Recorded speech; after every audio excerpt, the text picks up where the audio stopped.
Hello everyone and welcome to The Current, or maybe for some of you this is your first time seeing it, so welcome nevertheless.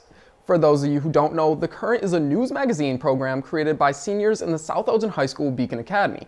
And don't worry, due to the current circumstances regarding COVID-19, the entire show was produced from a socially safe distance. Most of us are even reporting from home, like myself, but my mom's also working, so I probably should be a little quiet. But anyways, now with that out of the way, let's check out what we have for you guys on today's show. Coming up, we start off our multi-home adventure by heading to Tara's house to sympathize with our fellow senior class. Later on, we go to Sarah's place to learn more about the effects the quarantine situation is having on a local business. Then over at PJs, we get a special quarantine edition of PJ and Gavin's movie reviews. And along the way, Penny finds out a neat way to say thank you in times like these. But before we get to all that, we're going to change things up from our typical order and start things off with some quick trivia. How much space does the CDC recommend you keep between yourself and another person? 3, 4, 6, or 9? The concept of social distancing consists of keeping at least 6 feet of distance between yourself and others to avoid unnecessary contact to help prevent the spread of the virus. And for some, sitting across the table or across the room is an adequate amount of space to feel comfortable. But for others, like our friend and reporter Olivia Dean, they need to go a little farther, like across the country. Back in Illinois, everyone is stuck in their homes. But how are people dealing with COVID-19 1,300 miles away? From what I've seen and heard, Florida doesn't seem to be as worried about the pandemic as Illinois. You know, I'm not really too panicked about it. I'm keeping my distance, as you can tell. I'm down here on vacation. There's an obvious difference in traffic flow, beach populations, and hotel vacancy, but nothing is going to stop them from enjoying the sunshine. The best way Floridians seem to be handling the virus is by keeping their distance. Okay. Yeah? Okay, I'll awesome. stay 3 feet from you, though. All right. Because that's what they say I'm supposed to do. 6 feet, but yes, I will stay my distance. Speaking of distance, let's take things back all the way to Chicago. Reporting from St. Pete, Florida, I'm Olivia Dean. That kind of attitude towards the global pandemic seems to be pretty consistent with the viral videos of packed beaches and plenty of spring breakers down in Florida. But in contrast, things are a lot different here at home. To discuss some of the effects on Illinois schools and sympathize with our fellow senior class of 2020, we're going to take it to Tara's house for this next segment. Seniors from all over the country are worrying and wondering what is going to happen to the rest of our senior year. Almost in a flash, COVID-19 has affected schools in America and canceled prom, graduations, and senior trips. Kids are left wondering, when will we ever go back to school? Our first goal date to go back after the outbreak was March 31st. Then, on Friday, Illinois Governor J.B. Pritzker announced that schools across Illinois will have another pushback date of April 8th. But he didn't leave students positive that that date would be final.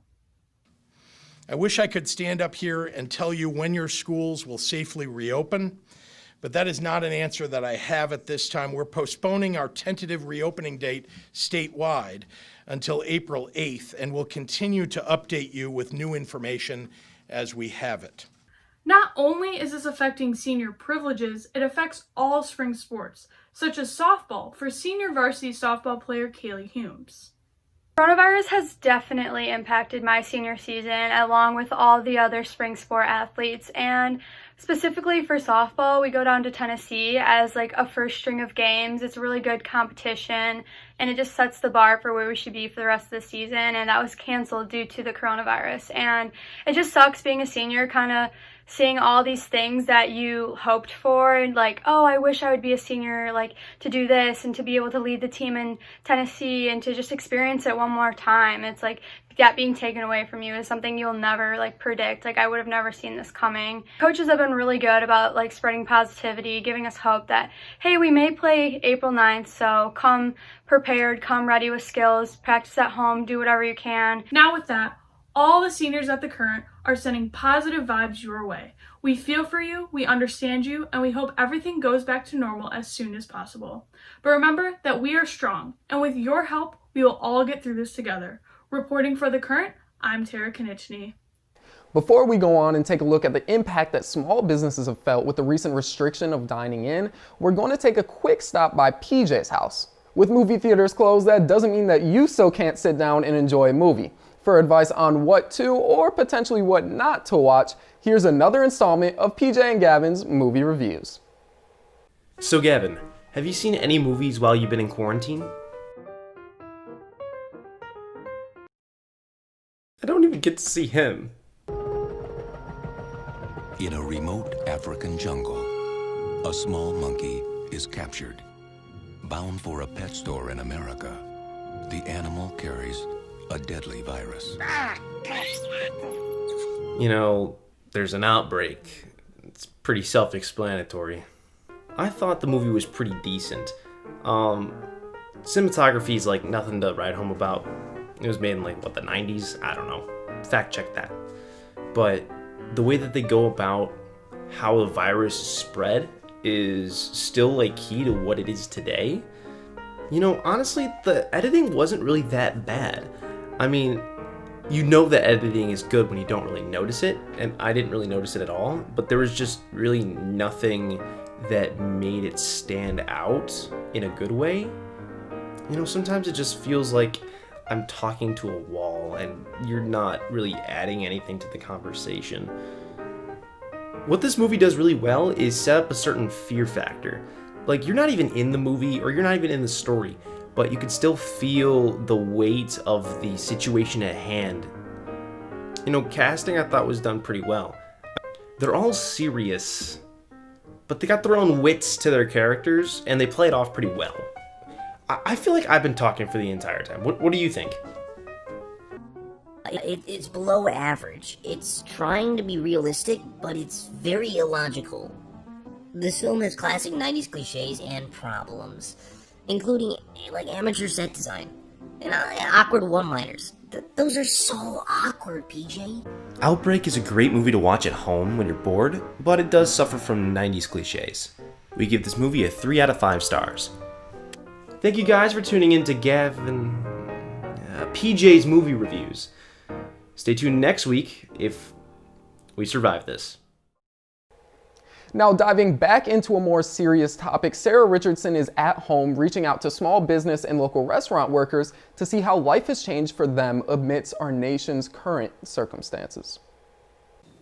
COVID-19 has had an immense impact on daily life, one of the largest being how we get food when eating out. Local businesses are receiving the worst blow as they rely on the revenue of very few locations in the area. Many of their workers are also struggling to make a living, as fewer shifts are available as restaurants transition to delivery and takeout only. I had the opportunity to talk to Ashley Castillo over FaceTime, a hostess at the Old Republic in Elgin, about the impact this virus has on the restaurant. Well, since a lot of people live paycheck by paycheck, our servers and our hostess are switching to delivery. A lot of them are now working with Uber Eats, DoorDash. Dining would go up more than what carryout was, but right now carryout is skyrocketing. Yeah. Do order out, carryout, as well as gift cards would honestly help a lot of workers in local businesses. Supporting small businesses and local places in your local areas is really good, because these jobs may not be a lot for someone who probably runs in a different business area, but a lot of us just do it because we love the way people come in and smile after our services are given. Just knowing that you can have communication with someone that you may not know is amazing. Many of these local restaurants are being negatively impacted by this virus since their dine-in sales are put to a halt. Make sure you support your favorite local restaurants during these hard times by ordering takeouts or having food delivered. A delicious takeout dinner for your family will help others be able to put food on their family's plates. For The Current, I'm Sarah Richardson. Back to you, Daryl. With healthcare workers having to work around the clock to try and help keep us happy and healthy, there may not be a better time than now to extend our gratitude. In this last segment of the day, Penny Kapadukakis shows us a way for us to do just that. Millions of citizens go to their windows and applaud their nation's healthcare workers in various countries affected by COVID-19. But here in our community, it's a little more difficult for our applause to be heard. So sophomore Haley Ravel decided to find a unique way to give back. The goal of these cards is to uplift spirits through positive messages and handmade cards. Haley has started collecting cards and other items for nurses, doctors, and other caregivers at Del Nor Hospital. We are looking for volunteers to make cards like these and all the ones you see here with positive messages such as thank you for your time, you got this, and keep up the good work. The goal is to make about 100 cards every week to send to the hospital. Now it's your turn to help our community. If you are interested in helping, you can make handmade cards and drop them off outside the Ravel's house in Bartlett by sending an email to renoravel@comcast.net for their address, or send an e-card by sending it to the same email. They are also looking for donated items like gift cards or pre-packaged cookies and candy to drop off. With our healthcare workers on the front lines, the least we can do is put a smile on their face. For The Current, this is Penny Kapdukakis. And unfortunately, that's about all we have for you guys today on this show. Thank you guys for tuning in to The Current. Unfortunately, we don't know how long this quarantine and subsequent break from in-person classes is going to last, but here at The Current, we're planning on continuing to bring you guys content throughout the whole thing. So, signing off for what I'm hoping is not my last time on my Beacon career, I'm Daryl Barnes. I'll see y'all next time, and until then, have a great day. Doing this at home, they'll never know that I had pajamas on the whole time underneath this.